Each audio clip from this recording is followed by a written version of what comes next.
Nire gaztaroko beste talde garrantzitsuenetako bat, ACDC deitzen diogun hori da, edo AC/DC. AC/DC pelikula ikusi genuen. Eta oso garrantzitsua talde hau, batez ere Angus Youngek daukan puesta en escena horregaitik, eskenatokiratze horregaitik. Gero normalean baterian oinarrizko ritmoak izaten dira, baina esaten dute, bateri-joleak badaukala metronomo baten perfekzioa eramateko gaitasuna, Uste dute Phil Rudd dela, bateri-joleetako bat, beste bat Chris Slade, nik ezagutu izan ditudanak. Da hori, baduzkate originala diren disko pare bat, edo ikizan ditu beste batzuk ere beste bat. Esan bezala, ezken nuen dirurik eta orduen dana esan kopien bitartez eta holan disfrutatu izan dugu musikaz.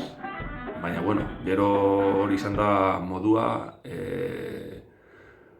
zuzenean ikustera joateko animatzeko modua hori izan da, Nik AC/DC bi aldiz ikusi ditu zuzenean, Black Eyes giran uste izan zirela biak, lehenengoa Bartzelona eta gero Bilbon.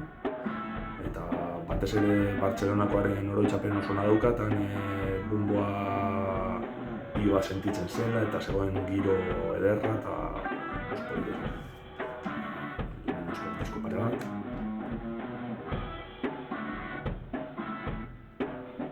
Eta bio bat gustatzen zaidan disko bat. Disko bentsuten behin istripu bat eukin nuen kamioi batekin. Musika topera eta istriputxo bat eukin nuen. Eta, esan izin zer larria. Da, gero kanta batzuk aipatzekotan, aipatuko nituzke adibidez Burning Alive, The Furor, Riff Raff ere, ia gustatzen kanta bat, Back in Black ere, polita zen.